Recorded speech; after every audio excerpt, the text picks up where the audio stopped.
me check kung we're doing okay. Yeah, good morning po sa inyo. I was sharing earlier na today po I'm celebrating yung 52 years ago, June 1974, the Lord saved me. And now 52 years, no? Kaya please join me in giving thanks to the Lord for his love and his goodness, yeah? So let me just sing a short song of thanksgiving. Thank you, Lord, for saving my soul. Thank you, Lord, for making me whole. Thank you, Lord, for giving to me thy great salvation so rich and free. Amen, Lord. Salamat for 52 years of your mercy and grace. Lord, I remember being 18, talagang so deep in sin, so hopeless.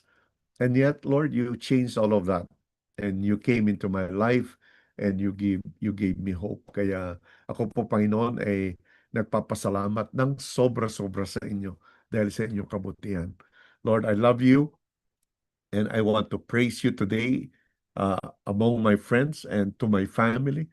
And my desire, Lord God, is that you would be praised and honored and glorified. Hallelujah. Thank you, Lord Jesus. Ayan, I guess we're good no po. We're good today, yesterday. Yeah. Thank you, Lord. Ayan. Salamat, Panginoon. Yes, yes, you can greet me if you want. You can also do that sa aking Facebook later when I post itong ating sharing today. Today we're looking at Nehemiah chapter 9, no? Talagang kakaiba ito. It's about confession. Yesterday, yung preaching po sa church is about confession. We heard a very good preaching and teaching about confession. Sinabi ng aming preacher na not all confessions are real confessions. Ang totoong confession talaga is may kasamang admission, may kasamang repentance at may kasamang forgiveness talagang. So some people they just confess para dahil natatakot sila. It's not really from the heart. Some people they confess dahil wala na silang option. Some people confess dahil nahiya sila sa sarili. So the real motive of confession talaga is the Lord, no? Si Lord ang dahilan kung bakit tayo nagko-confess. Okay. So yan po. Amen. Thank you, Lord.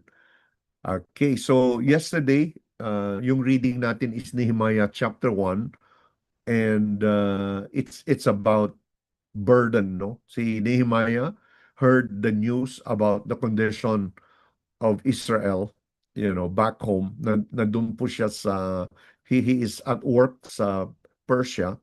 He's working as a cupbearer. And he heard about the condition of the building project. And nung narinig niya na the walls remain parang broken, they have not been repaired, and the threat against the enemy is quite strong, na talagang he really lamented that. And he prayed. Nagpray po siya. Talagang naging burden po para sa kanya. Kaya pati mukha niya na bago na. Yung joy niya. Talagang the burden was so overwhelming that even the king noticed it. That even the king noticed the burden of his heart. No, talagang he's concerned for God's people. He's concerned for God's reputation. He's concerned about the work of God. Talagang napaka-strong talaga. Sana ganun din po tayo, no? Na we are quite strong in na talagang sigurado yung ating our longing really is that we want gusto talaga natin si God, ano, na siya talaga yung gusto nating maitaas, ano po. Amen. So sige po, ayan. So let's look to chapter 9 of Nehemiah today. At ang tawag po dito, the anatomy of corporate confession.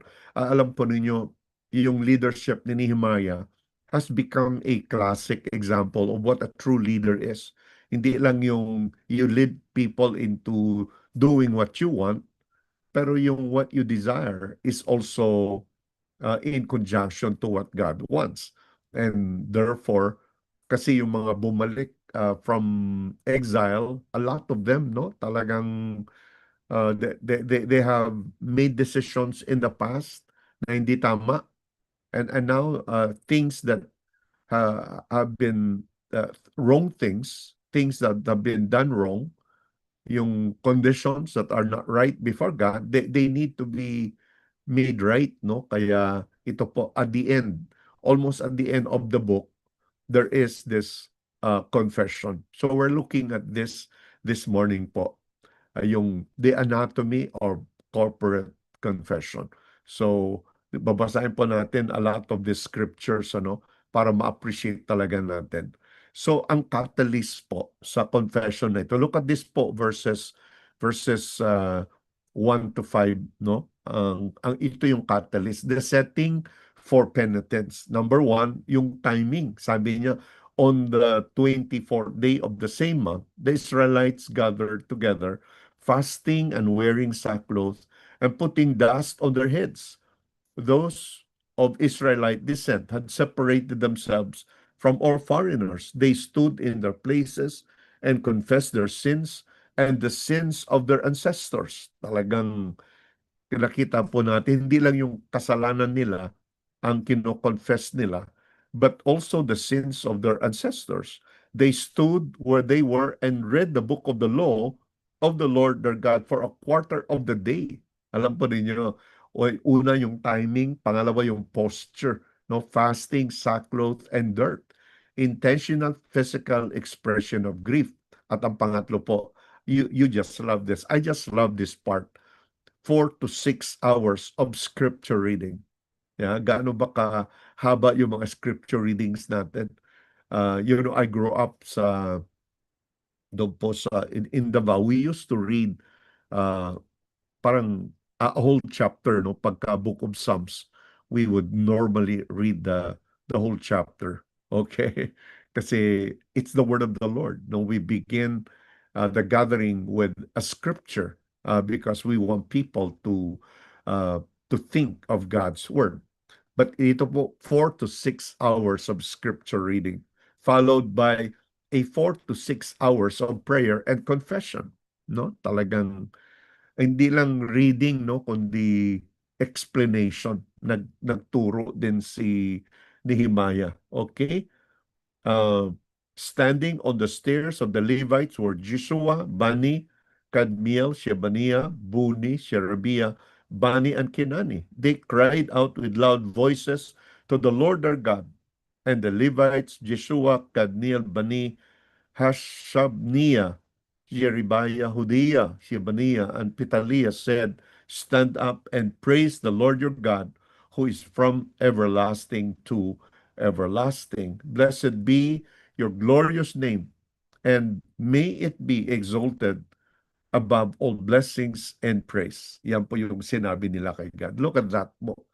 Now again, the timing, the posture, the practice, 4 to 6 hours of Bible reading. Parang they read the whole book of the law, no? And then they were led by Levites from a raised platform. Parang church gathering natin, ano, na mayroon siyang raised platform. Okay. So ito po yung sa prayer nila. If you look at this po, yung Nehemiah chapter 9 verse 5 to 15, ito po yung historical focus niya, yung creation, si Abraham, yung ginawa ni God in the past, no? Talagang they are confessing yung faithfulness ni God.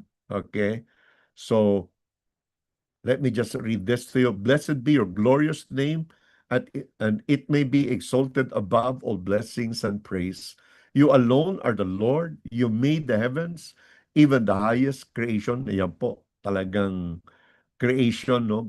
God is being uh, affirmed as as the creator of everything. Okay? And all their starry host, the earth and all that is on it, the seas and all that is in them. You give life to everything, and the multitudes of heaven worship you. You are the Lord God. You chose Abram and brought him out of Ur of the Chaldeans and named him Abram. You found his heart faithful to you, and you made a covenant with him to give to his descendants the land of the Canaanites, Hittites, Amorites, Perizzites, Jebusites, and Girgashites. You have kept your promise because you are righteous. Look at that. Talaga naman, ano? Talagang they're just affirming the covenant faithfulness to God. What a way to confess. Talagang ino-honor si God, and then they declare that God is faithful. Now, verse 16, let me move to the second part of this confession. Sa second part po, ito naman, they will talk about what what what they have done, what Israel did in response to the Lord. Verse 16, but they, so sabi niya, Lord, you have been faithful. You have delivered your people again and again and again. You have revealed yourself. You have revealed your will to them. Oh, and you have been faithful. Even your judgments are faithful. They are intended for the redemption of your people. But how did we respond? Verse 16 to 31. But they, our ancestors, became arrogant and stiff-necked, and they did not obey your commands. They refused to listen and failed to remember the miracles you perform among them. They they became and stiff-necked, and in the rebellion appointed a leader in order to return to their slavery. But you are forgiving God, gracious and compassionate, slow to anger, and abounding in love. Therefore, you did not desert them, even when they cast for themselves an image of a calf and said, "This is your God who brought you up out of Egypt," or when they committed awful blasphemies. Because of your great compassion, you did not abandon them in the wilderness. By the day, the pillar of cloud did not fail to guide them on their path, nor the pillar of fire by night to shine on the way they were to take. You gave your good spirit to instruct them. You did not withhold your manna from their mouth, and you gave them water for their thirst. No, I remember teaching a class on pneumatology, yung class about the Holy Spirit, and what I love when I teach the Holy Spirit is I go through the Old Testament. Kasi some people think wala pang Holy Spirit sa Old Testament. Ito po, you gave your good spirit. God, through the Holy Spirit, has been working even in the Old Testament. Of course, in the New Testament, we have the Holy Spirit coming upon the Messiah, upon the Lord Jesus Christ. Okay? So, talagang faithful, no? Pero there are relapses in the wilderness. And because of that, sabi niya, for 40 years, you sustained them in the wilderness. They lacked nothing. Their clothes did not wear out, nor did their feet become swollen. You gave them kingdoms and nations, allotting to them even the remotest frontiers. They took over the country of Sihon, king of Heshbon, and the country of Og, king of Bashan. You made their children as numerous as the stars in the sky, and you brought them into the land that you told their parents to enter and possess. Wow, klase, ano? Their children went in and took possession of the land.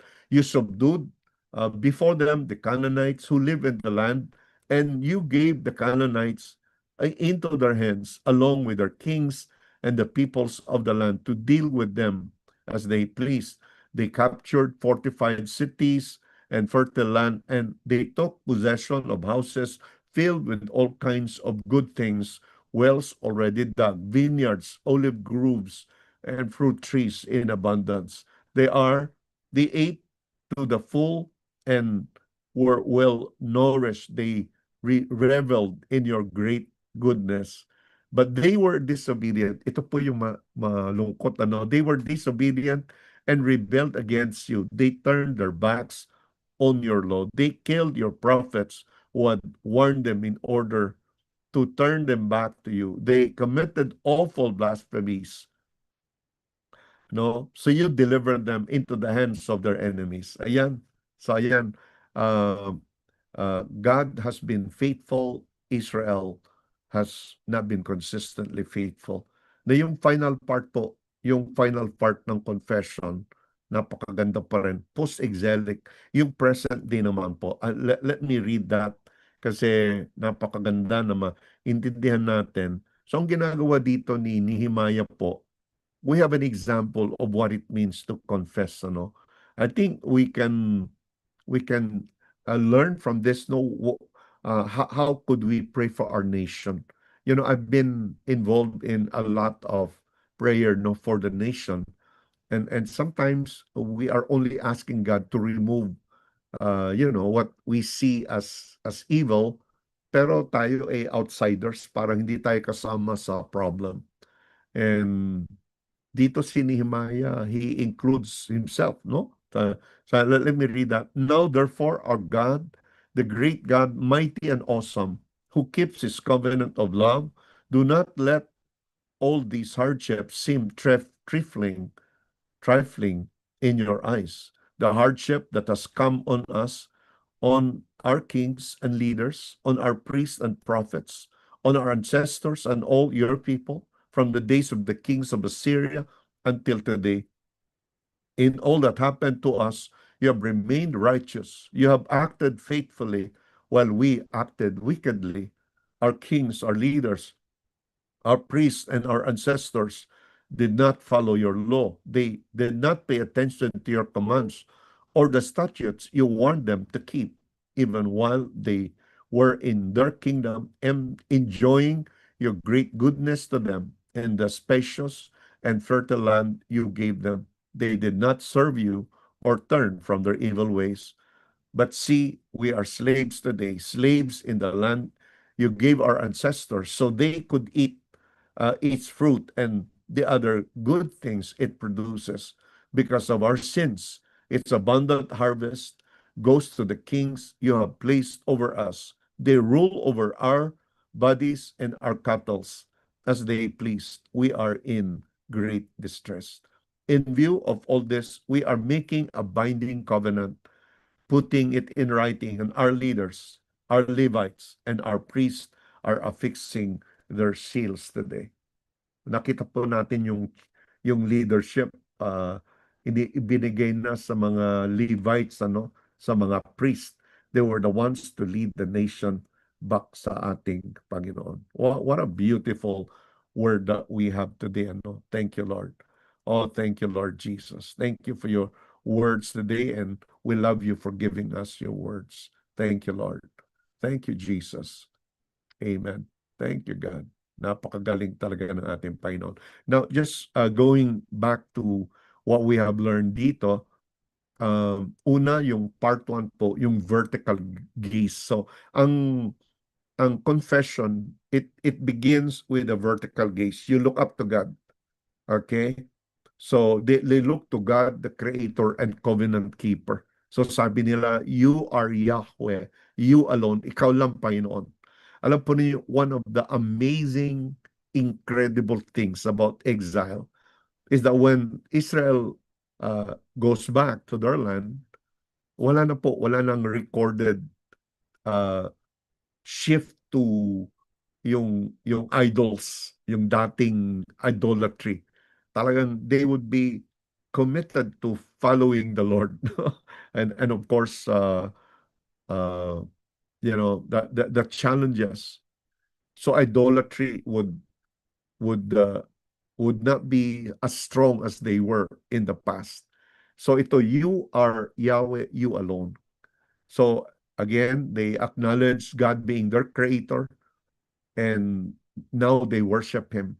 And then they also remember the Abrahamic paradigm, chosen, that they were part of God's covenant. They were chosen, renamed, found faithful, and given a covenant. So they're looking at history and also yung Exodus and wilderness. Okay? So vertical gaze, Lord, salamat. Lord, we acknowledge who you are. We acknowledge what you have done. We don't deserve, but it's all by your grace. And then part 2 po, makita natin yung acknowledgement nila ng kanilang mga kasalanan. Human infidelity versus divine fidelity or faithfulness.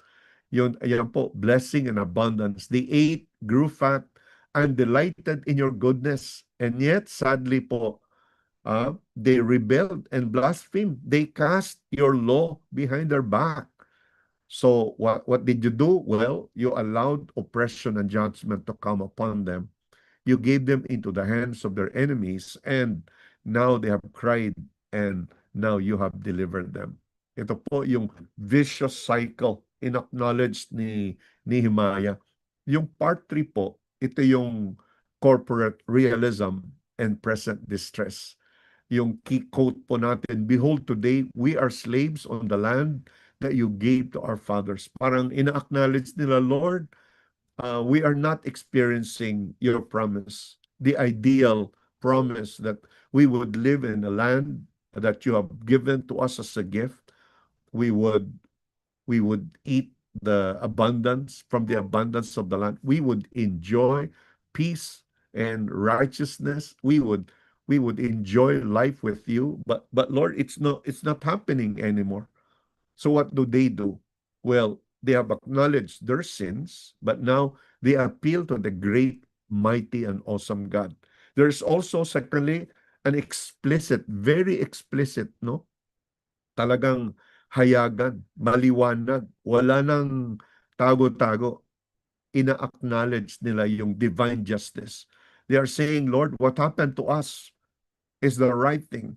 You are right in throwing us into exile, in bringing us into exile, in uprooting us from this land, in kicking us out of the promised land. You are right in doing that, Lord.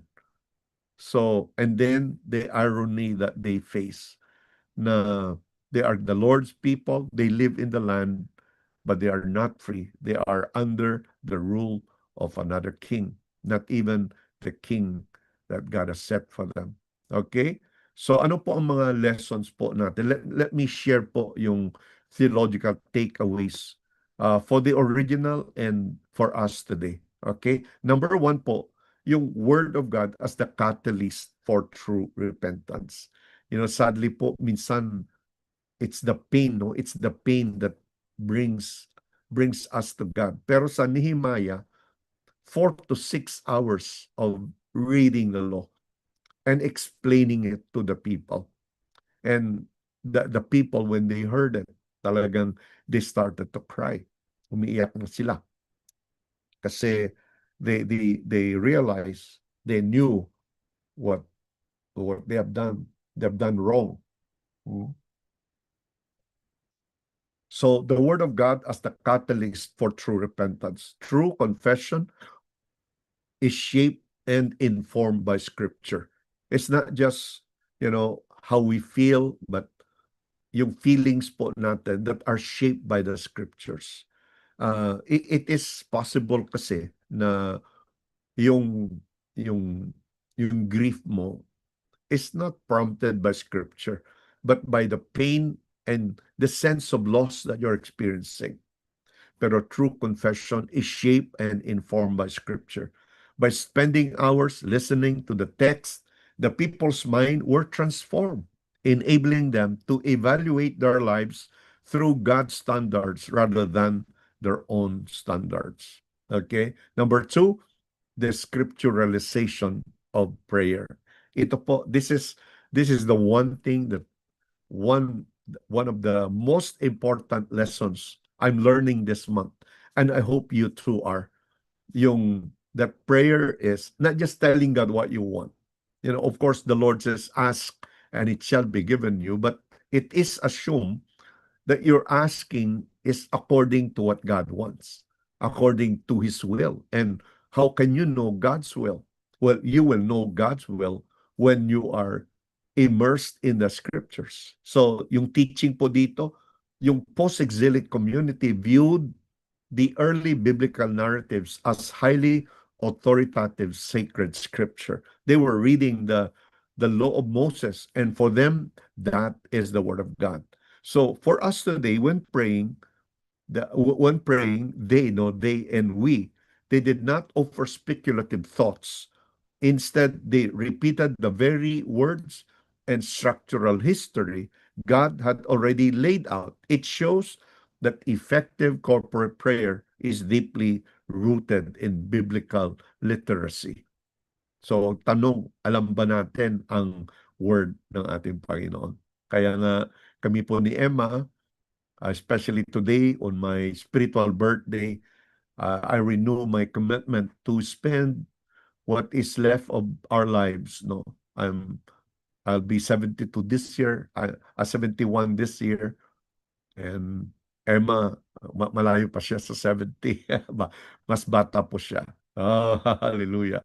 But our commitment to help raise up disciples who truly know the word, who truly love God, who truly depend on the finished work of Christ. So that's the second truth we learn about prayer, na it has to be sheep, no, that we acknowledge yung word ni God as sacred and authoritative. Number 3 po, the vicious cycle versus unfailing compassion. We learn dito na parang uh, God is faithful even when we are unfaithful. But here, the faithfulness of God is shown in His discipline. And the discipline of God, yung tough love ni God, is an expression of His compassion and love. That God would rather see us, see His people talagang suffer, endure, face difficulties in life, because that is one of the surest ways to keep us depending in Him. Okay? So ito nga, when God blessed them, they grew arrogant. No? Wow. But you, God, in your great compassion, did not abandon them. Ito po, napakaganda ng ating Panginoon. So yung teaching po dito, human sin is incredibly persistent and tends to relapse as soon as comfort is achieved, growing fat on blessings. Yan po, dapat ingat-ingatan po natin ito, mga minamahal, po, na most of us, we are better during times of difficulties. We are safer. Our faith is safer. Some of us, we cannot handle success. We cannot handle prosperity because we begin to grasp, we begin to parang turn our prosperity into something more than what it is. It is a bonus. It is not your treasure. Your treasure is the Lord Jesus Christ. But the prosperity is a bonus intended to be used for the kingdom of God. Kasi if you hoard it for yourself, wow, it will corrupt your heart. So, yan po isang truth to learn from our passage today. Number 4, acknowledging personal and generational guilt. Yan po, napakaliwanag, Hindi na lang, Lord, patawarin mo sila. Kundi, Lord, patawarin niyo kami. True communal repentance requires looking back honestly at historical and systemic failures. It breaks the illusion of ancestral pride and recognizes how past compromises contribute to present realities. They were slaves in their own land because they sinned against God. Okay, and yet, despite that, God remains to be their kings. Okay, and finally po, divine sovereignty and human enslavement. Talagang the prayer ends with the heavy realization that even though they are back in the promised land, they are still slaves to the Persian Empire, suffering under heavy taxation because of their sins. So what can we learn here? God remains completely sovereign over history. What's happening to them? The heavy taxation is also under God's purview, under God's sovereignty. So, yung text po natin declares that God is tzaddik, no? And He is right, no? He's completely just in punishing his people, even when dealing with structural or institutional hardships like foreign subjugation. The community looks inward at their covenant and faithfulness rather than blaming God or playing the victim. Their only recourse is to throw themselves on God's historic record of mercy. Ayan. So ayan po, again, practical takeaways, ground revival in Scripture. We must break generational pride. We must practice honest self-examination. And finally, resist comfort amnesia. Comfort amnesia. Talagang, again, a lot of people, and sadly, most of us, ito yung desire natin, maging komportable po tayo. You know, God has been gracious to me and Emma because most of the years that we have served the Lord, we live in great difficulty. We know what it means na tuition time, walang pera. So what do? Well, we cried to God. Alam pa ninyo, one of the values that we made as a family, hindi kami mangungutang. So, never, kahit may kakulangan, we would ask God. We would call our children and we would tell them, mga anak, itong project, itong expense na ito, wala pa tayo. And so let us pray together. And God, all the time, no, all the time God provided. They were able to go to school. We were able to provide for them, you know. Uh, we did not depend on anyone else but the Lord, no. But the Lord. Si Lord talaga ang aming great provider. Okay? God used a lot, no. The Lord provided a lot of friends and he touched a lot of people to help us. But talaga naman si Lord has been so good to us. So ayan. So prayer items po natin. Let's do a confession today, and no, let's follow the example. Lord, so let's do some. Oh wow, 6:36 na pala, no. Sige po, let's pray. Salamat Lord. Thank you again for my spiritual birthday. Thank you Lord, 52 years of your faithfulness, and I praise you every day. I praise you Lord. There is no day that I'm not grateful that you have changed my life. I would not know what what would have happened to me if I'm still alive today. Have I not come to you? Have you not called me? Lord, thank you for so many instances when you called me, when I was literally pushing against the wall. I was trying everything I could to resist because Lord, yung tawag mo was becoming more and more irresistible. And I thank you that in June 1974, June 15, I believe, 1974, you saved me. And I thank you for that. I thank you that that was the beginning of a new life for me. And so we exalt you, we praise you, oh Lord God, and I love you, Lord God. Lord, as we lift up to you our nation today, Lord, we just celebrated yung aming Independence Day. Lord, we praise you that you are the God of our country. Lord, so many people believe in you in our country. Lord, so many people, most of the people, they believe in you. They believe in God. They just need to be discipled. We just need to be discipled. But Lord, we acknowledge you. Lord, we also confess today that despite knowing you, we have not been faithful to you. Lord, we have a culture of idolatry. Yung aming pong nakagisnang religion is a religion that uh, that parang it's not a religion focused only in you, but Lord, there is an idolatry to it. Every January, people they look up to you as a parang talisman, as a magic. They could just touch itong figure na ito, they would have miraculous healings.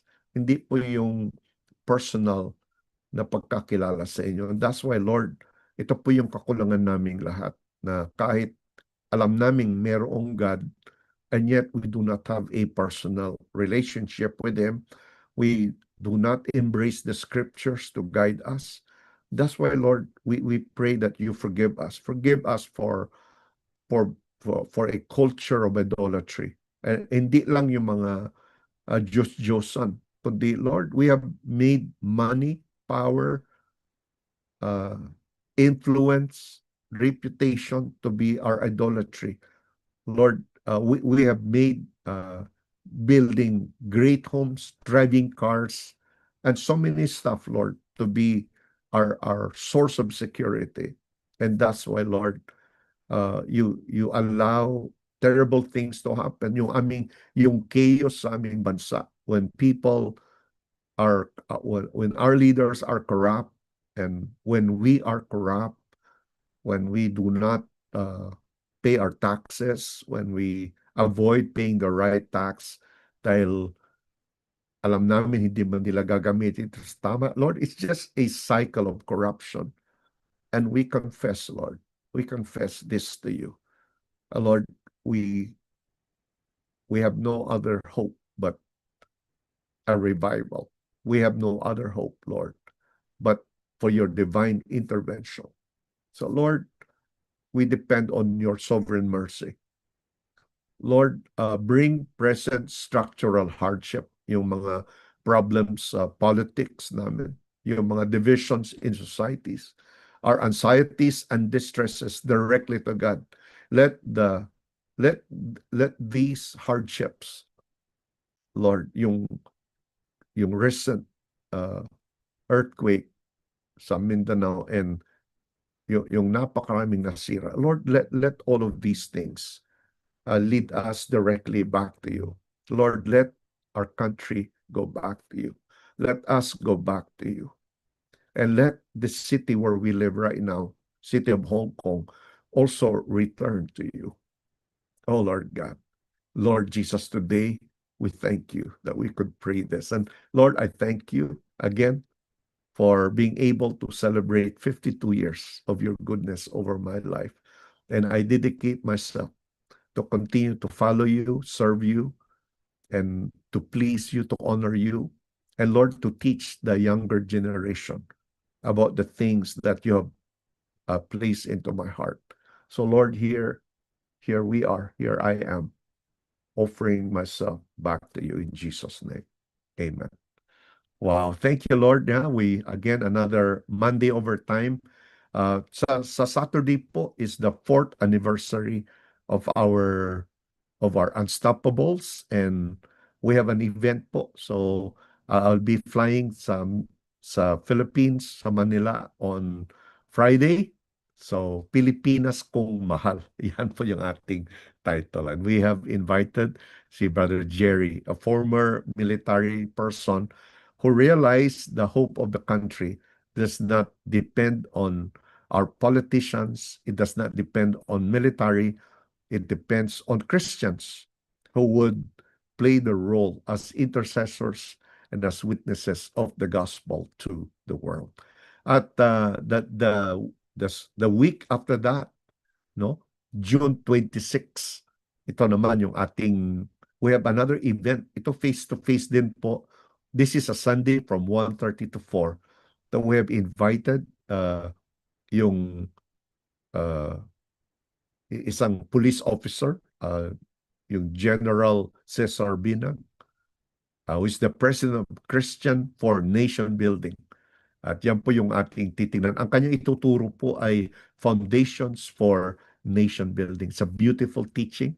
And so we encourage everyone, please invite as many people as we can. Let's play the role that we could play in building our nation back to God. Hindi lang yung mag-prosper tayo, hindi lang ganun. Hindi lang yung mabawasan yung corruption, hindi lang yun. But most importantly, that we will be a nation who is going to return to God, because that's the only hope that we have. Amen? So yan, thank you po for again joining me today. Ayan po, me and Emma again, thanking you for being for standing with us, praying for us. Pray for me po as I prepare to fly back to Manila to attend yung aming celebration of the Unstoppables. At least I could attend the Unstoppable this Saturday. And then po, I have some preaching engagements po sa Pangasinan. Yeah, I think first time to go to Pangasinan for a long, long time para mag-preach, no? Talagang it is very good. And also to meet some pastors and share to them yung aking advocacy. Ang advocacy ko po is to encourage pastors and teachers to do Christ-centered preaching and teaching and leading po. Na Christ-centered. Dapat everything should be done in light of what Christ has done. Okay? So God bless you po. Lord willing, I will see you tomorrow. Amen. Thank you, Lord.